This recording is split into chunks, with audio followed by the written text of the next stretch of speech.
Greetings, this is Nobbler, and welcome back to Adore the Quest, where we play as the Adorer in the game Adore, and create synergies or bonds with wild animals to help us restore the balance of some order of Draknar. This is episode 4 in the series where we last time failed to capture a creature named Xena. And this electric bird can only be found in the ancestral graveyard. And when I first encountered it, I attacked it, and it didn't have a lot of hit points, so I accidentally defeated it instead of capturing it. So this time we're hoping to go into the ancestral graveyard, and with the exclamation mark on this objective, I believe that Xena should spawn in this zone when we play through. Added bonus is that we do get some fragments, keys, particle of Gatordrick, meat, and there's even an Arcane Chest if we decide to use the key on that chest. So without further ado, let's dive right into continuing the quest in the series Adore the Quest. You can see that I have my primary team equipped using Kruth as the main DPS. And these are my highest level creatures that I have captured so far in the game. So we're going to have to be careful when we find Xena not to aggro additional creatures, because I don't want to accidentally kill Xena again. If that's the case, we'll just have to keep trying until we get that quest completed.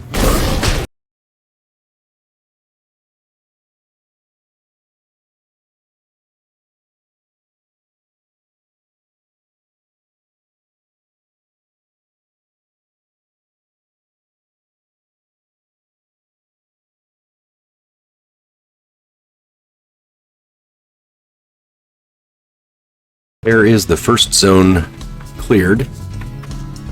Looking at the map, we can go in 3 different directions, and we have the particle of Gatordrick, which we'll come back for once we use one to capture another creature in this level, namely Xena.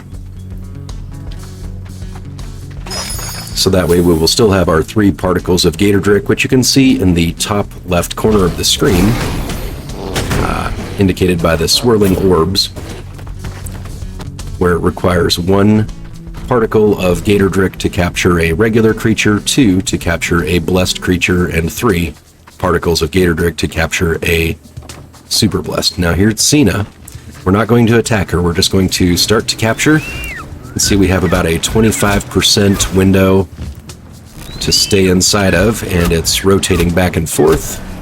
Capture complete. The next quest objective will be to return to Maina, which is our spirit guide in the village. So great, we didn't screw that one up this time. Congratulations me. There's the Arcane Chest, which I guess we'll have to come back for once we discover the location of the key. Curious to see what might be in that Arcane Chest. We do have more than half of the creatures in the game currently in our collection.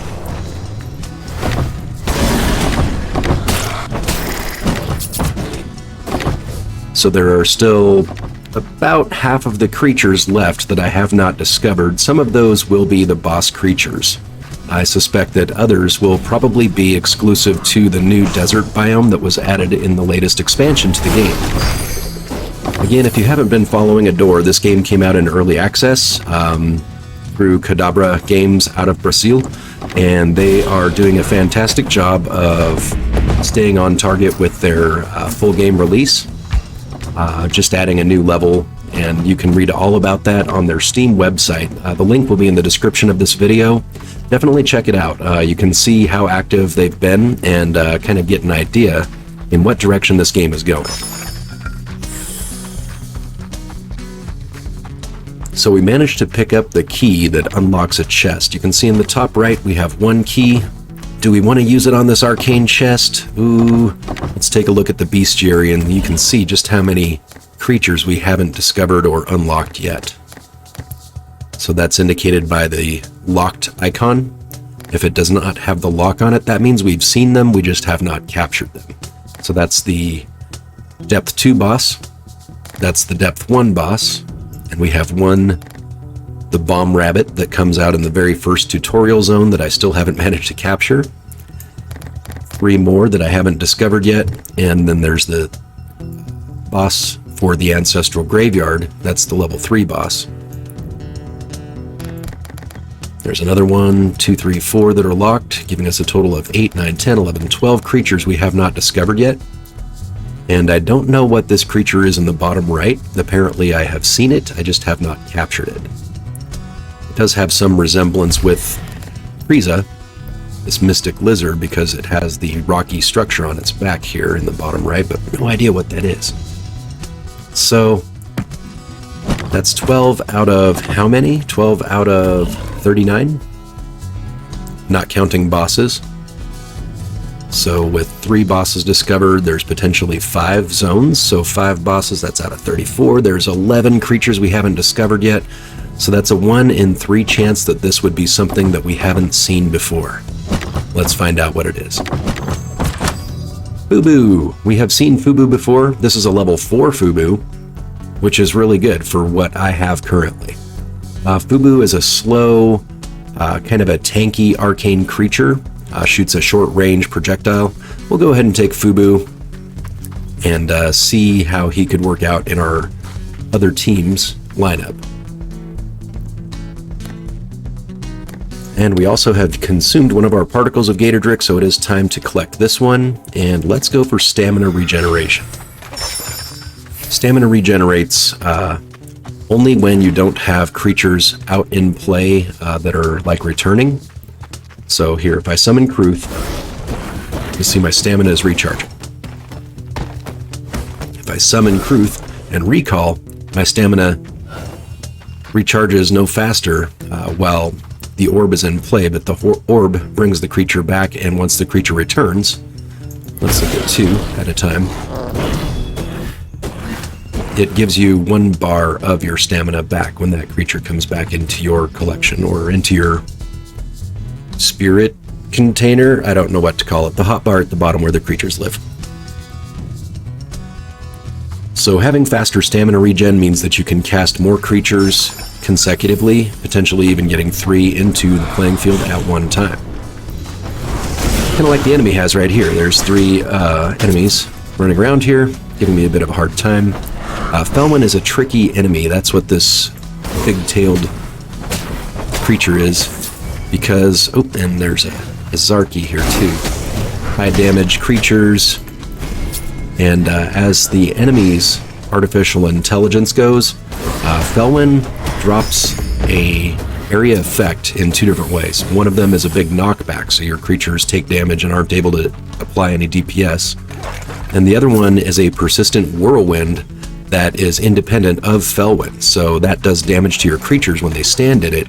And the artificial intelligence tends to drop that on top of you and then make the target run away, drawing your creatures into it. So, Felwyn's pretty devastating as far as enemies that you encounter in-game, probably one of the more difficult ones. But each one has its tricks. I found that you can bait the attack, tease that out with your character if you have Felwyn working alone. Ooh, got 3 again. So you can see that Felwyn is using their attacks, that whirlwind. I want to get outside of that whirlwind, summon my creatures out so they can land their attacks, and recall them before they get back into harm's way.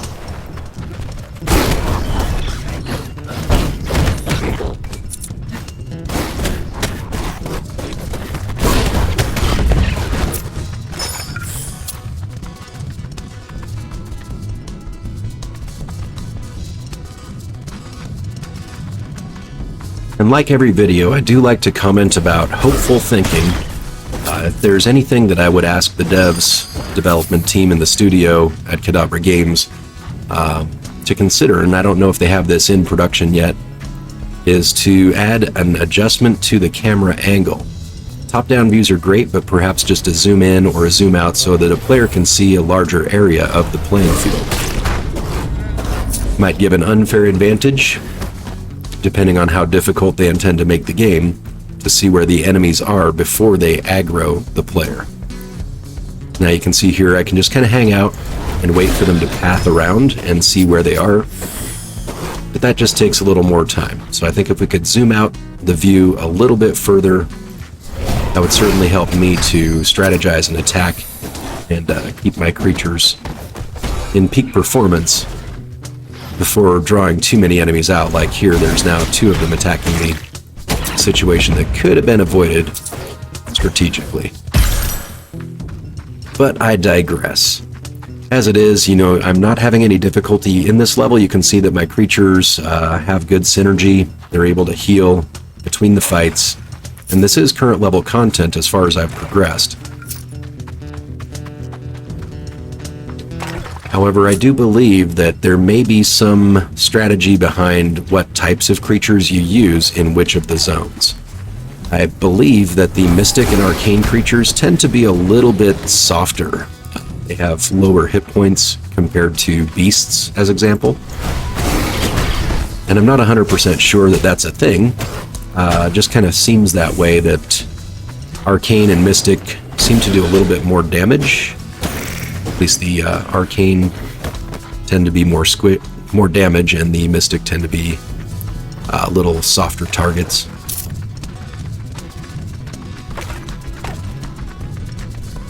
But I wouldn't say that's significant. So this lava lizard here, for example, builds a wall that blocks your access. This is another creature behind there that you can ride. Creates area effects. So they do have different defensive strategies. So they don't need to rely off of their hit points or armor as much as a beast or a nature creature might.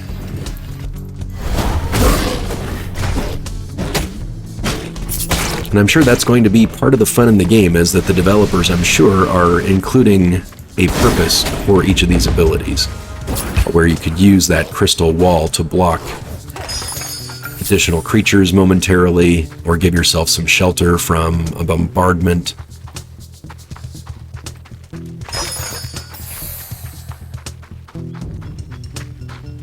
But I have yet to see where I'd really need that. I think that they did include multiple ways to beat a challenge.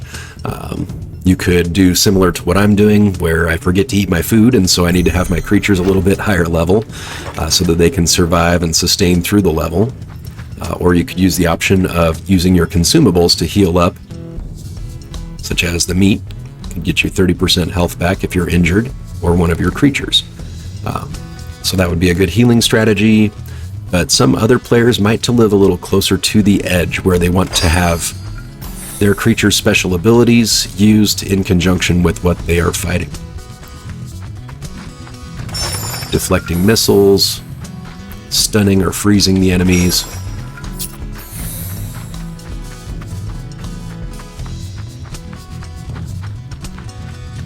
And here is the tower that we need to bring the orbs to. And that should be the last thing that we need to do for this level, and we could progress in our main quest.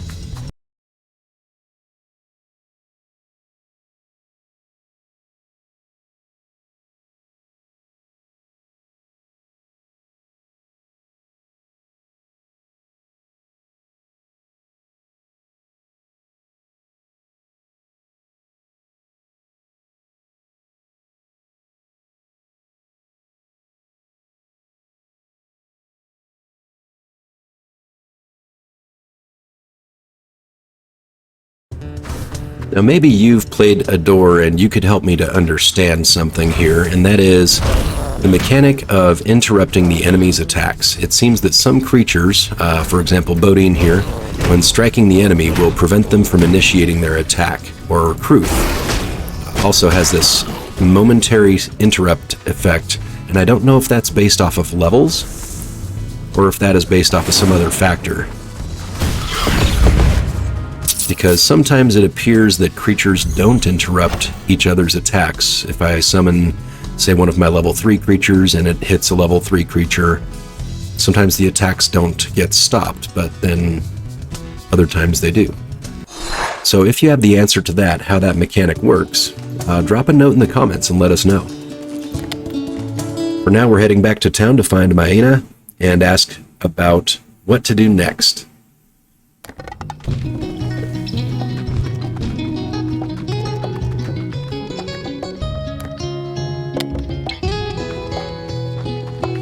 Okay, so Maena wants us to have Xena, the new owl that we captured, in our collection, so in our team. So we're going to park boating, and we're going to take Xena with us.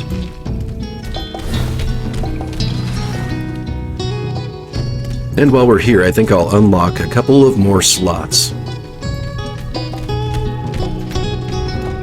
so that we can take a look at Fubu, create a bond there.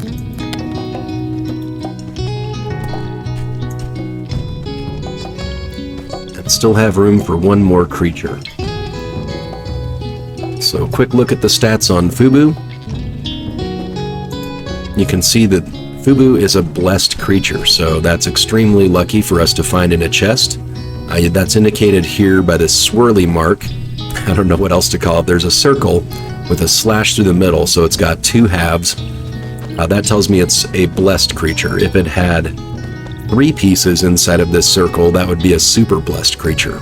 So I just wanted to take a moment to point out that that confirms that this Fubu is blessed and that you can get blessed creatures from a chest in a level. And I'm not playing on any special difficulty level. This is just the regular playthrough.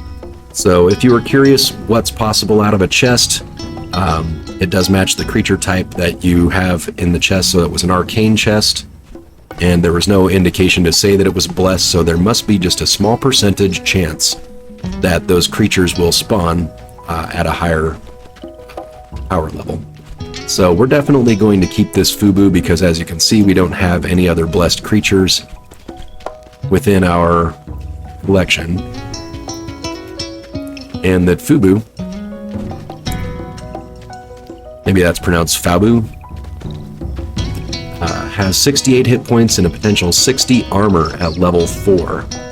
Let's compare that to Kruth, 76 hit points and 49 armor.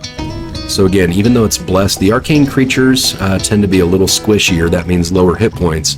But Fubu is a tank because of that high armor value compared to Kruth, which is going to be more of a DPS class, damage-based class. The reason why I hadn't kept Fubu previously is because of that speed of 6. As a matter of fact, let's go ahead and park Kruth. And we'll take Fubu out. There we are.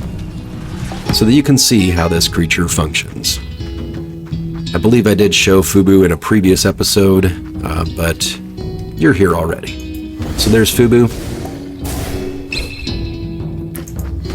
Runs up to the target, swings a couple of times, and when supercharged, there's Xena. Here's Xena's regular attack. 3 quick pulses. And to quickly charge up our blessed creature, see, it looks like Fubu as a blessed creature is gaining spirit power. I don't know, you tell me, is it slower than a regular creature? Let's take a look. Watch Zaya, the second creature here, the green outline, and how much it increases compared to Fubu, how much Fubu's bar increases when I attack with Xena.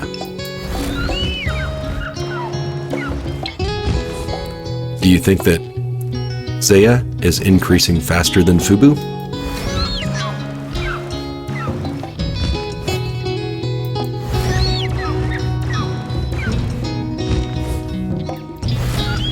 You can see here that they both get the full bar at the same time, even though Fubu was already more than half full when I started charging up. So the question then becomes, you can see here that Zaya doesn't have any special empowerments to increase their charge rate. Zaya only has healing effects. Xena does not have anything that increases a nature creature's superpower charge up, and Fubu doesn't have anything either. So Fubu, as a blessed creature, has their special attack charging more slowly. Something to watch out for if you are playing with a blessed or super blessed team, that your special attacks will be longer to charge, and that makes that stamina charging for your Adorer even more important.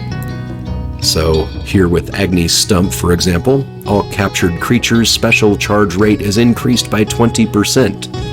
I would want this to be probably as high level as I possibly could if I'm using blessed creatures. Right, on with the quest. Ooh, Maina's gonna take some feathers off of the bird.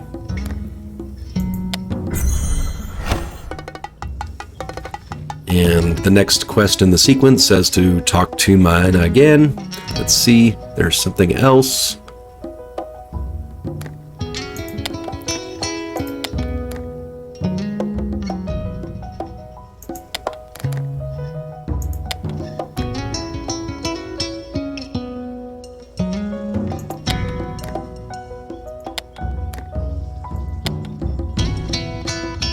The mystery continues. There's apparently a suspicion of some other adorer out there in the world that is trying to bind the cursed energy and use it for their own powers.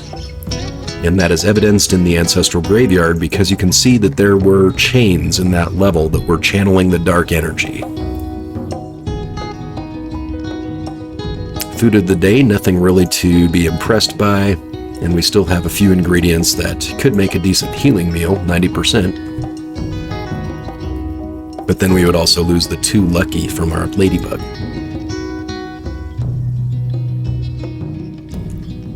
So I think we'll hold off maybe 2 more levels, 3 more levels before we put those meats together for a big healing combination.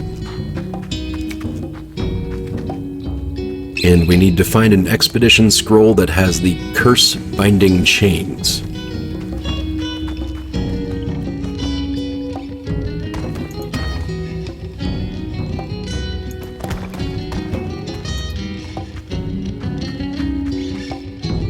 I'm not sure where I would see in my inventory that I would have the expedition scrolls.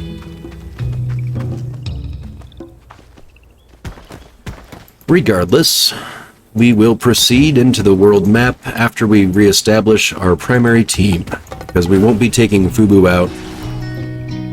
And Xena, I think, would be a good addition to the Arcane team, probably to replace Abu.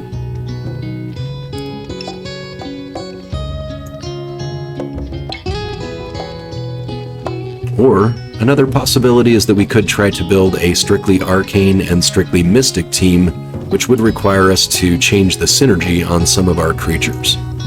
As you can see here, Abu has synergy with Arcane, but Grin has synergy with Mystic. Likewise, Felwyn has synergy with Arcane. Zarki has both. So I do think the hybrid team makes the most sense, and that Abu, 7 damage at speed 8, compared to Xena, 7 speed at damage 5. A little bit slower, a little lower damage, but multiple attacks. Abu also has multiple attacks. But Xena is still 1 level behind. It's a tough call.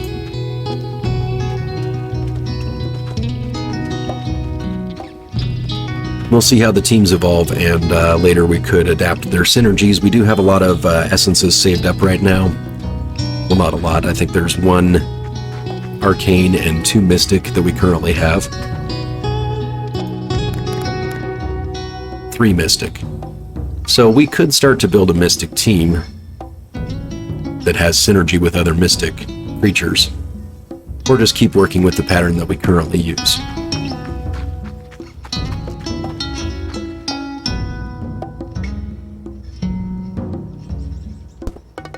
So if you are playing Adore and you have tried different team balances, let me know what you think about a strictly Mystic or strictly Arcane team and how effective that would be.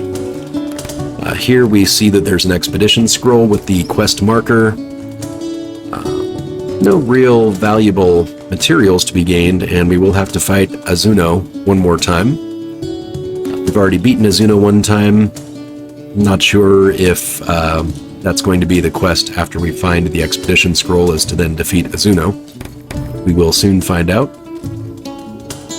Here in Gatordrick, depth 3, We have a blessed creature that will spawn, 2 fragments, 1 statue of Draknar. That right there is just an incredible loot table. Plus 2 particles of Gatordrick so we can replenish from capturing a blessed creature if we're lucky enough. And some cherries that don't matter. We've already got, I think, 2 or 3 plus 2 leathers, so I'm not worried about getting more of those right now. We do need a plus 2 feather, 2 scales, I think, for my current artifact loadout. Here we see there's another blessed creature that will spawn. So it seems that with the capture of Xena, maybe it's just coincidence, but it seems like there's a lot more blessed creatures starting to appear in the levels. At least at depth 3. At depth 2, I don't believe that blessed creatures spawn. 2 fragments on this. Fragments are good. There's a 2-star pearl. We have 3 turns on the pearl, 2 turns on the 2 fragments. Down here at depth 1, nothing to boast about, so let's go back to the Ancestral Graveyard, because we still have 3 turns on this, but we have plenty of time to come back to capture in 2 turns all of this great loot in the Gatordrick Tier 3, and possibly give a try in the... oh, where did it go? Depth 2.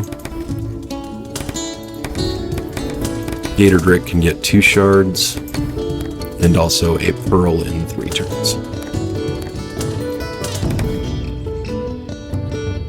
So I think the pearl and 2 fragments will be something I'll farm up after I run this graveyard mission.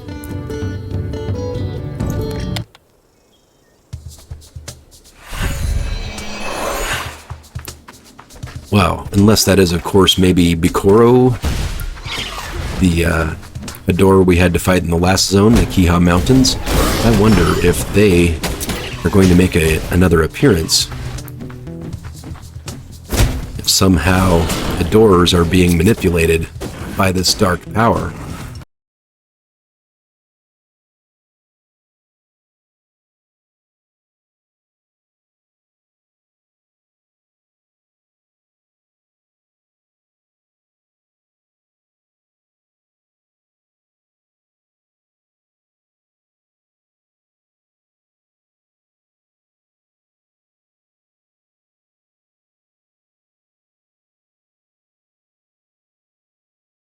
Extra particle of Gatordrick. Maybe we should capture a creature just for the sake of it to get the essence.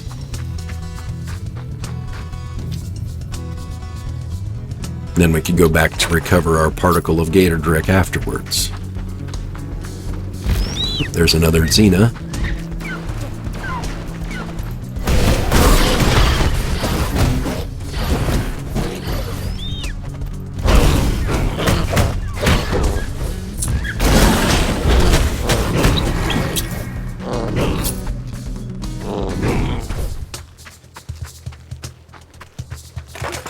Try to capture something when there's a bit fewer enemies. Here we go.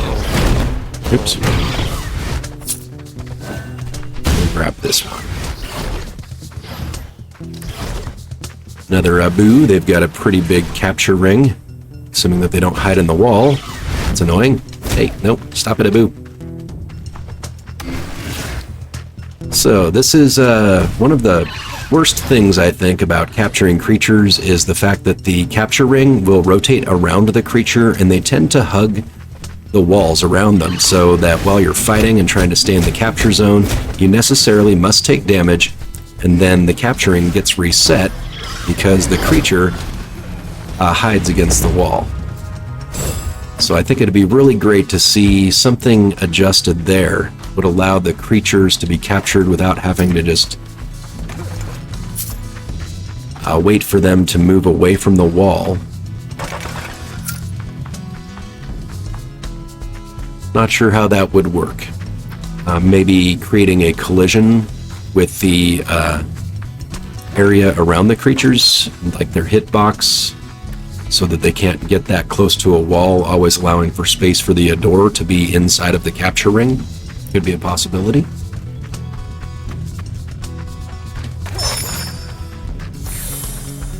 Because just to capture that one Abu really took down my life. I was, made a couple of bad moves at the start of the game, start of this level.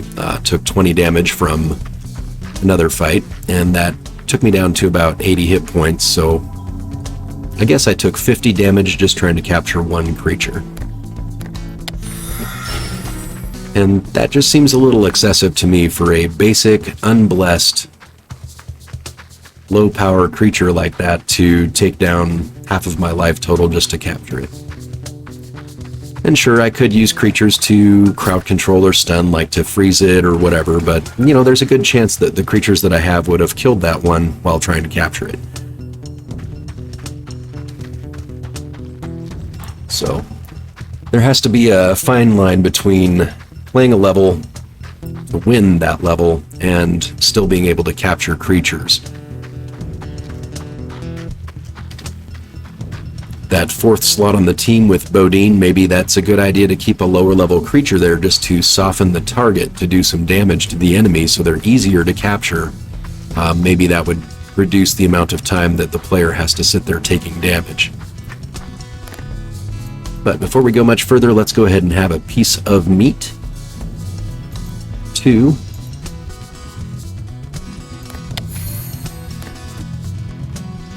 Yeah, we'll just have 1 for now. Because this will replenish 25% of our health, which is more than what we have to heal.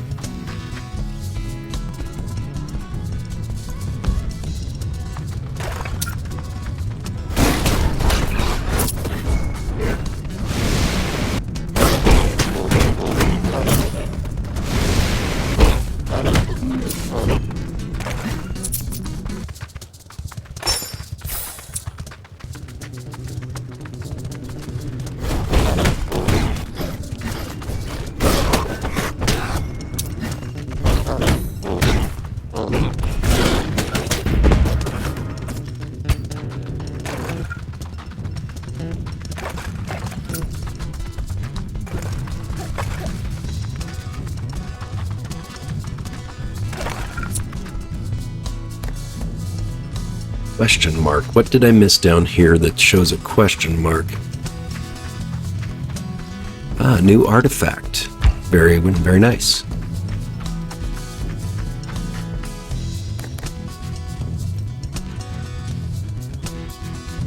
So we'll check that out with Baldin, the vendor, the artifact vendor back in the village, once we finish this level. See what kind of new artifacts there are to equip and what kind of stats that we benefit from that artifact.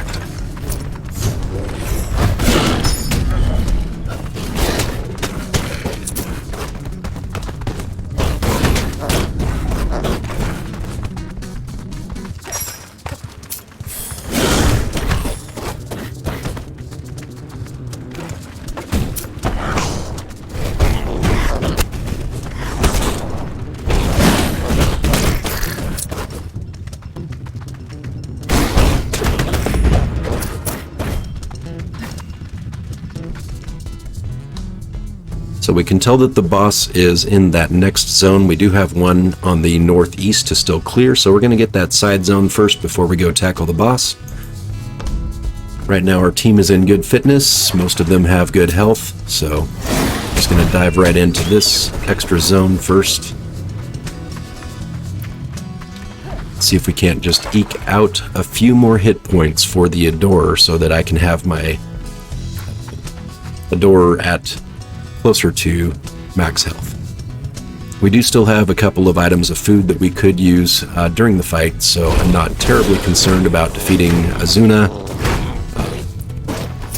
If you saw in the previous episodes, that fight went pretty quickly. Seems like a type of fight that it's best to use a heavy DPS team and just hit fast and hard, because if you get cornered by Azuna, I think it's going to be devastating.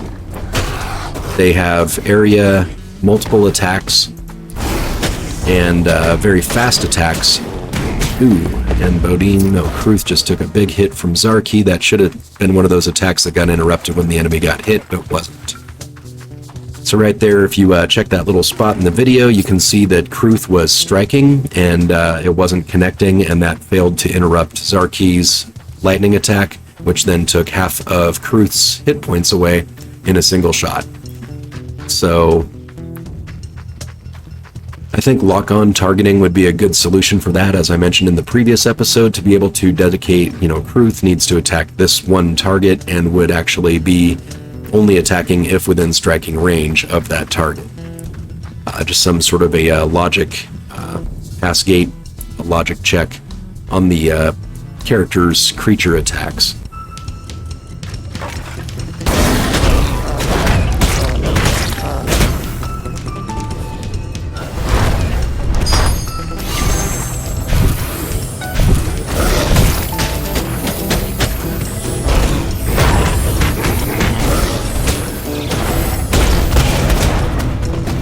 There you see Felwyn is, not Felwyn, the Azuna is using a big knockback effect, trying to get us cornered. Looks like Kruth is about to become cursed. That was close. No thanks to that Zarki glitch getting hit when he shouldn't have been. But we made it out with all of our creatures intact. Azuna went down pretty easy, like I said, just get in there, hit hard, hit fast. And Azuna's not that much of a challenge with this particular team. I don't know if there's a weakness against beasts, but it seems that using Bodine and Kruth, multiple rapid attacks seems to keep Azuna off balance.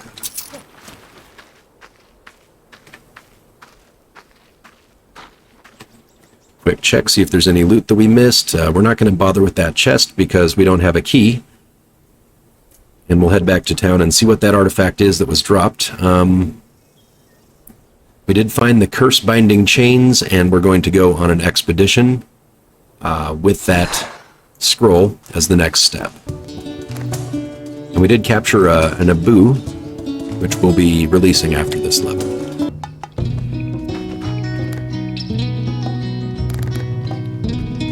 So thankfully, Kruth did not get cursed, which means that they recovered full health after that battle. That was a little bit edgy. But we can proceed with the main quest using our primary team. And here we have that new Abu. And we're just going to let Abu go. Let's check out that artifact and see what that has to offer. There it is. The Danger artifact. When the Adorer has less than 50% of their maximum health, receive 5% movement speed.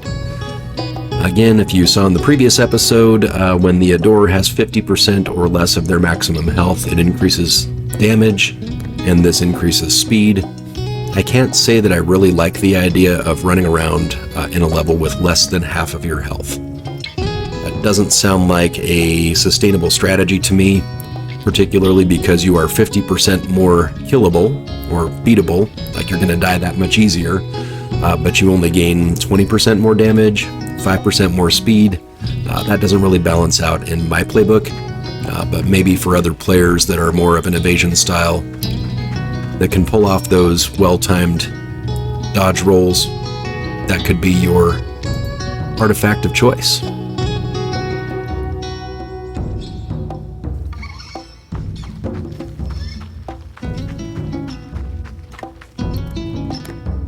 So I guess we'll continue on with the Expedition Scroll. Expeditions tend to be a little harder than regular levels just because they tend to be longer.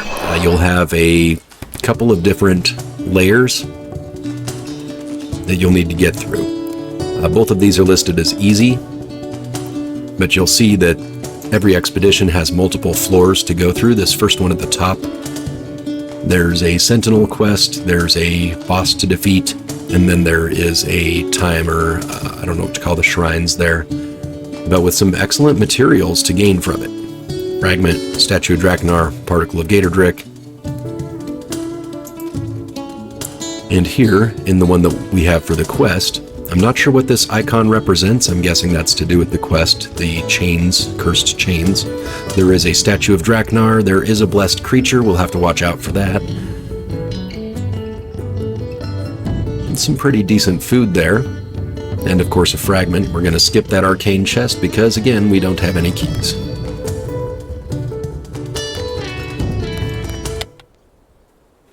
wonder what the blessed creature will be in this level. Let's see if it's anything useful and maybe we could capture it. Maybe not.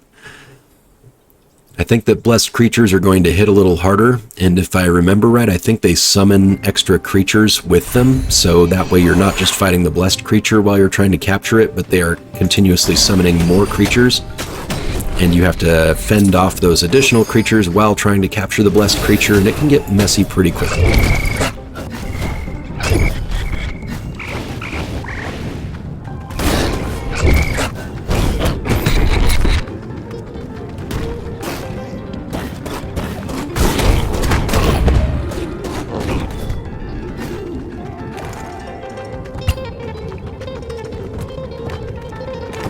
Arcane Chest. So fell one up there, we're just going to get the drop on that. Another Kruth.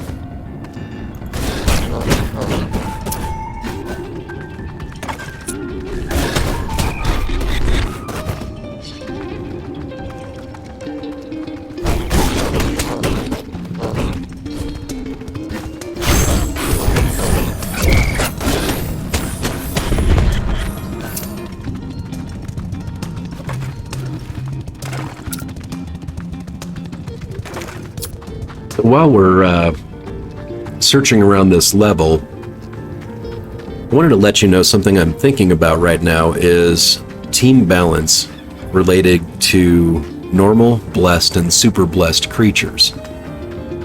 Because we've already established that a blessed creature takes more time to charge their special attack. And by that logic, I would assume that a super blessed creature would take even more attacks to charge their special. And if that's the case, would it be wise to have a team that's built of maybe one blessed, one super blessed, and two normal? Two blessed, one normal, one super blessed? Do people go all super blessed? I wonder what that endgame mechanic's going to look like with the special attacks being, I guess, inhibited by the higher powered creature being blessed or super blessed.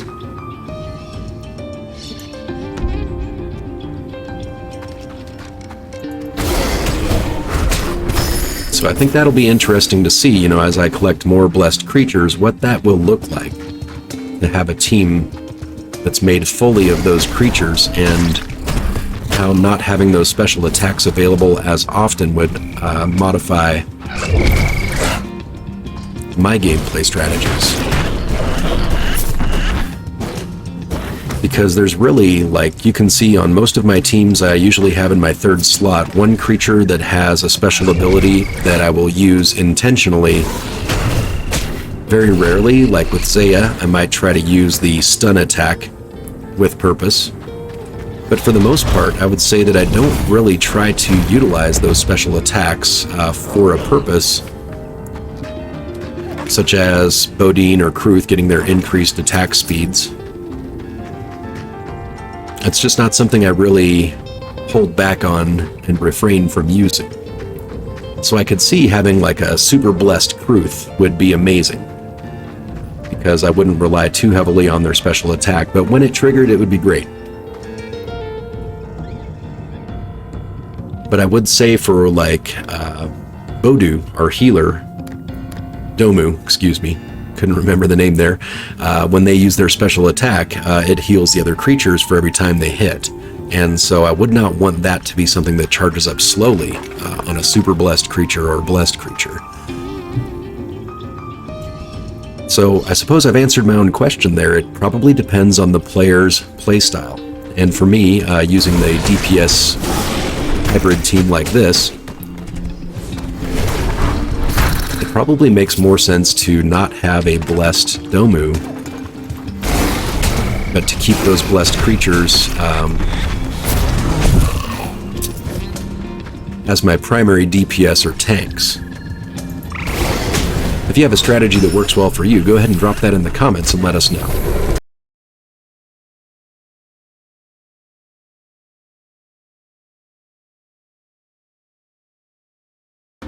There are, of course, other questions to be asked, which will need some comparison by capturing blessed versions of the same creatures that we currently have. For example, will Domu heal more hit points in a blessed form than in a regular form? Will Grian's shield block more missile damage in blessed form or in regular form? I don't know that the game becomes that dynamic, that a player would be so intentional as, you know, needing to build their team that degree of complexities, but I guess we'll find out, because science. Oh boy, we're getting into a mess here.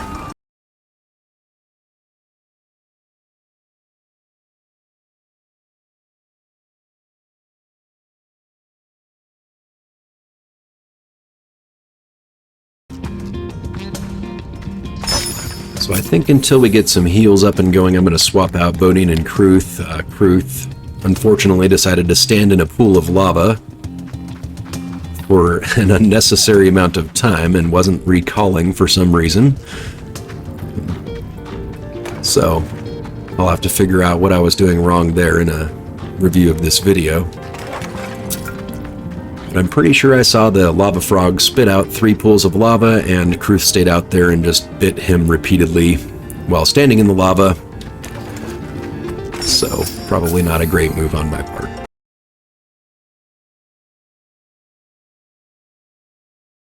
Oh, there's the objective down this way. So this is the first layer of 2.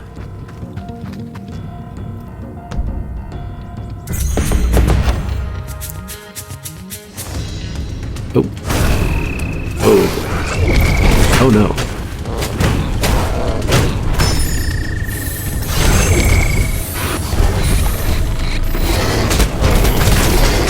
Apparently we just have to sit inside of this dark ring and soak up a bunch of damage. That's fun.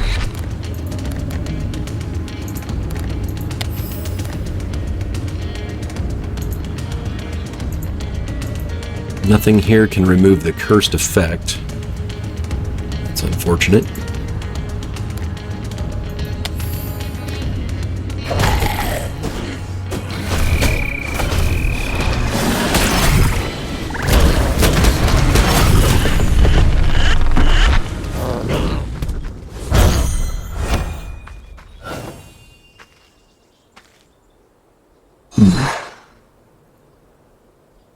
Well, I have to say the Cursed Chains event definitely feels kind of like a cheap shot, a little bit of a low blow, because you're contained into an even smaller map with 3 enemies spawning. You can't leave that area. So it just kind of feels like the game is taking a cheap shot by forcing you to take a lot of damage, cursing a couple of your creatures potentially. Not sure that I like that mechanic even a little bit. So hopefully that's not something that we see repeating in the game. Hopefully it's just going to be one and done with this quest. If that becomes a normal feature in regular levels, we'll see.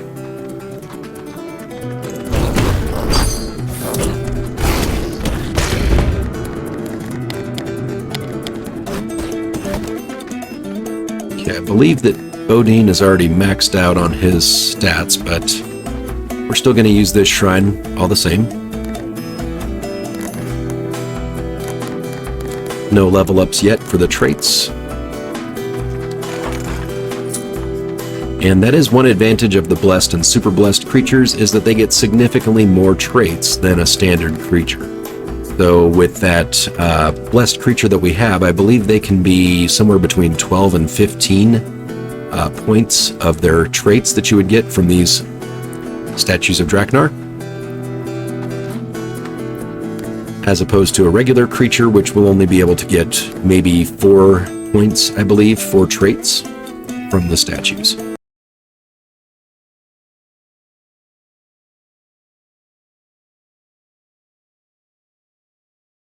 Just trying to be a little extra careful here, because I know that this level has that event with the chains, so I need to make sure that I don't get into too much danger and heal as much as I can prior to that event, because It's likely that we're going to have slightly higher difficulty in level 2 here as compared to the previous one, and it'll be the same event where it's going to be summoning 3 creatures at a time to fight us in an area where we have no room to run. So basically I will just be rolling back and forth to avoid their attacks and just summoning creatures as often as I can to stave off the enemies.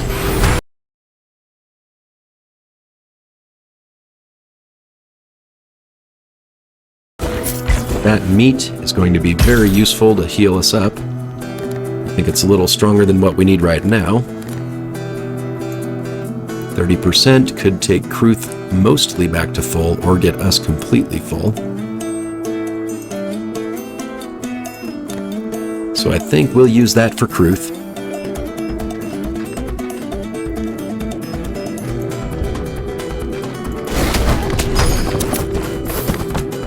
There's our blessed creature. You can see the unique paint job on it. This one might actually be not too bad of a fight. I don't see it summoning any adds. Just going to soften it up with our Bodine, like we had spoken about previously. And now see if we can get it captured. There we go. That's one. Oh, here come the ads. Oh, of course. Getting even more ads now coming from up above. And see, this is what I'm talking about, is the difficulty it is to capture the creatures just innately, and then the addition of spawns and ads coming throughout the level just doesn't really make it fun. I think it just makes it annoying. So we're going to try to get rid of these ads as best we can without sacrificing too much of our hit points here. There we are. And then look at this capture window. We're necessarily going to have to take some big hits from this blessed creature, being unable to stave off the attacks to keep within that capture range. But we got it, so that's okay. I'm going to use some healing foods here just to get us up to a reasonable health level.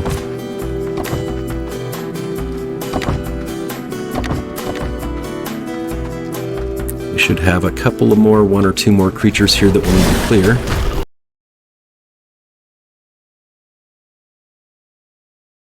Again, you see there's that targeting issue where Zaya just ran off and attacked a wall while there was an enemy on screen. So it would be nice if we could have a select target effect of some kind where the artificial intelligence for the player's creatures isn't going to do random stuff like, Zaya, go attack the wall, when there's a creature that it should have hit. So I'm not sure how that logic would work, prioritizing an enemy target over a random direction attack. Maybe there's a limit on the detection range of the creatures that we summon as players, and perhaps that could be increased to be more similar to the enemies, where they are able to see and attack the player or aggro the player from the edge of the screen, and sometimes even a little beyond. So that same detection range on a player's creature would allow the player's creatures to detect their targets and actually hit the enemy instead of the wall in those circumstances.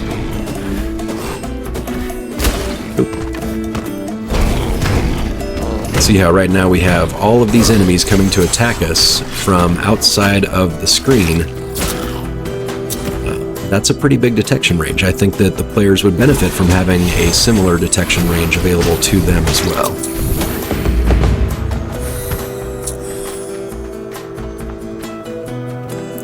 Now, there could be some underlying coding there where the enemy creatures are tethered together, so when one gets aggroed, any enemy within proximity of that first enemy might also then aggro. I don't know. I don't have the code to the game or anything like that.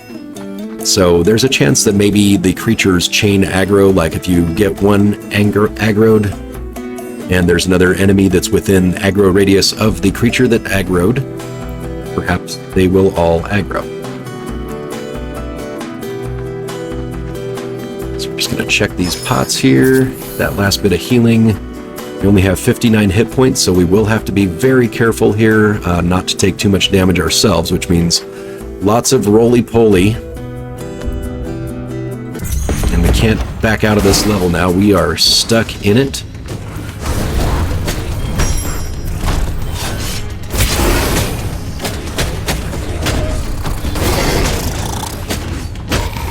Stamina is an issue already, because we are having to recall our creatures so much. Are definitely taking damage, which is not helping our situation. This is not an easy fight.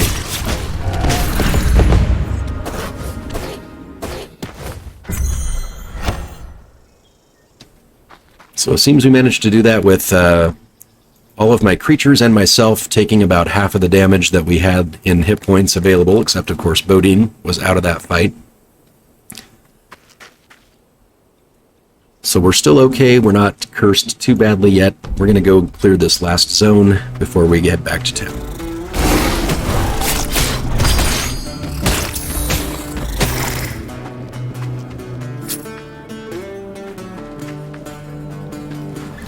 Reaper's coming by twos.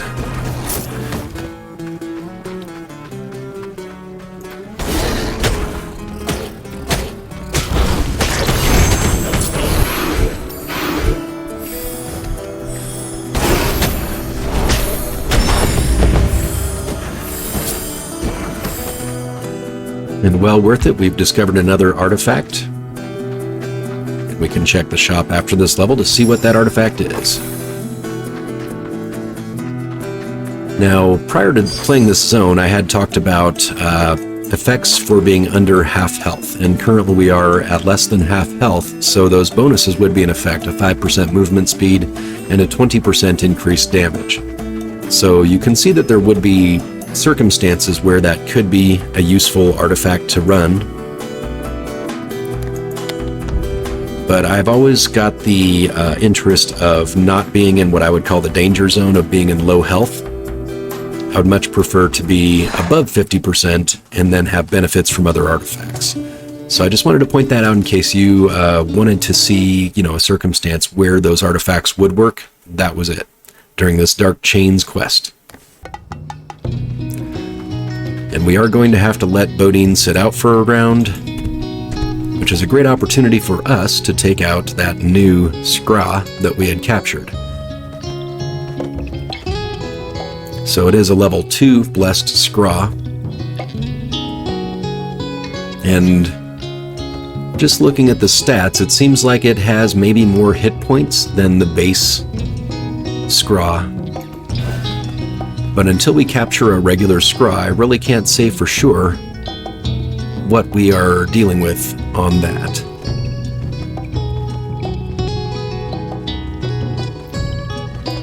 We do have some choices to make here as far as our primary team: Domu, Zaya, Kruth, and now we have Scra.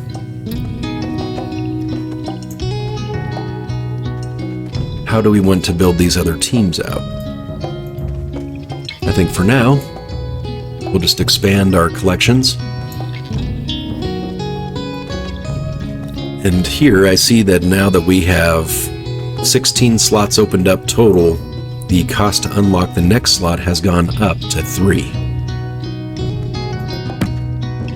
So we're out of fragments to upgrade any further.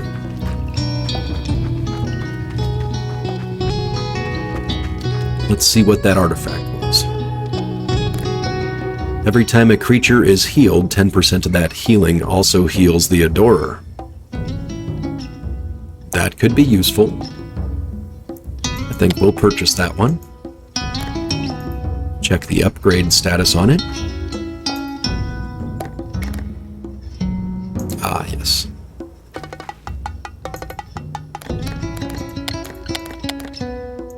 I think we need to equip it before we can improve it.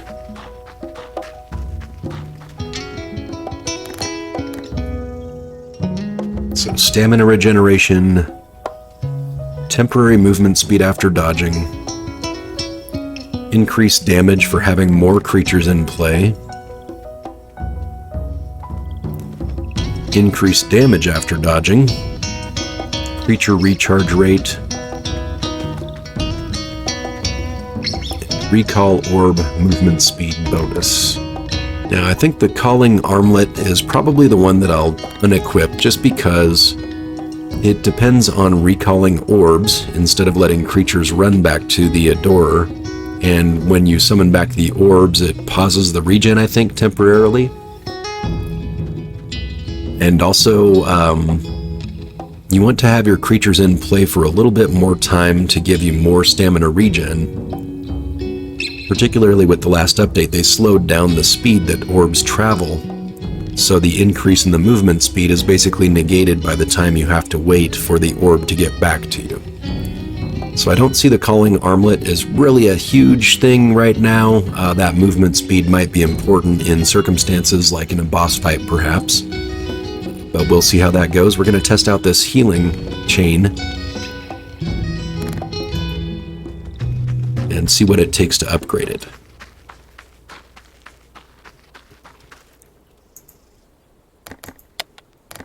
Two scales and a pearl. So we're now in need of 4 scales, 3 pearls, +2 wood, +2 bone, 2 +2 stones, another pearl, +2 feathers, +2 pearl, and 4 more scales. So there's going to be a lot of farming involved to get those artifacts fully upgraded. I think that's going to be more of a long game strategy to be collecting those artifacts and get them fully upgraded. And we are completely out of food. I hate to spend 120 coins on 45% healing, so I think what we could do instead is just look for some zones to farm up some food for our creatures. Notice that when we did capture the Blessed Scraw, we got a level 2 Beast Synergy. Let's see what the difference is in the stats between a level 1 and a Blessed Creature's Essence.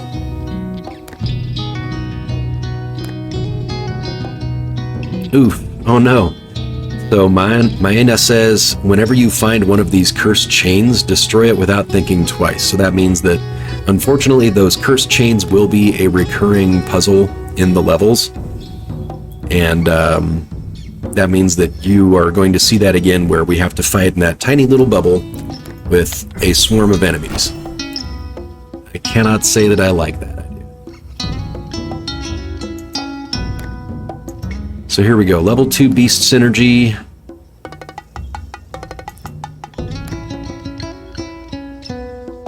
Hunter of Packs would be 25, 35, 50.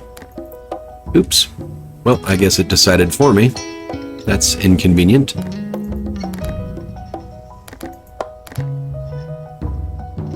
So there won't be any comparing and contrasting the level 2 effect, I guess, because the game just dropped the synergy right in there. So Scraw gets an extra attack, apparently. Maybe this is at level 2. So I guess we can see this here. I thought that maybe these were additive effects where I could add a extra beast essence into an existing ability to bring it up to the next level. But here, we see the second bar is full on Scraw, meaning that Scraw gets 2 additional attacks when attacking with another beast. So while accidental, that still works. So let's see, what can we get for Truth? Increased damage. Increased damage. Increased damage. And energy.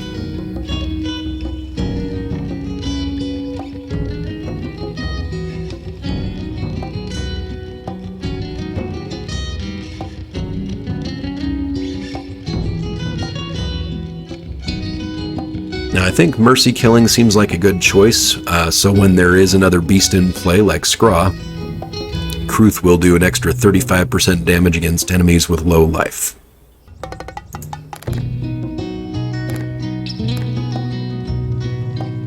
And congratulations to Zaya and Domu for reaching level 5 each.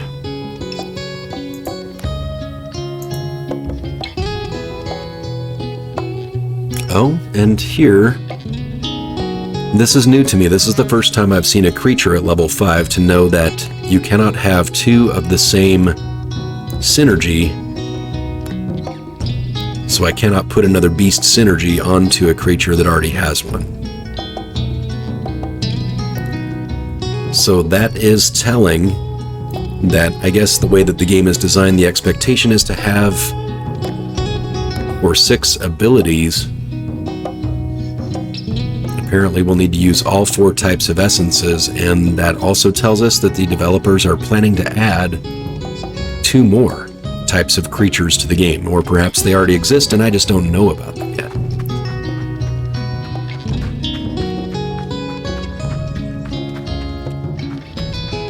So now we need to speak to Balden to continue the quest.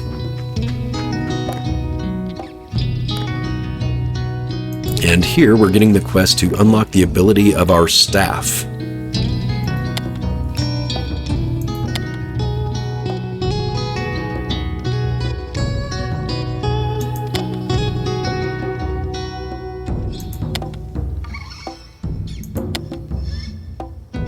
And so that is where the next quest exists, is in the Ancestral Graveyard. We are looking for the craftsman named Thuni?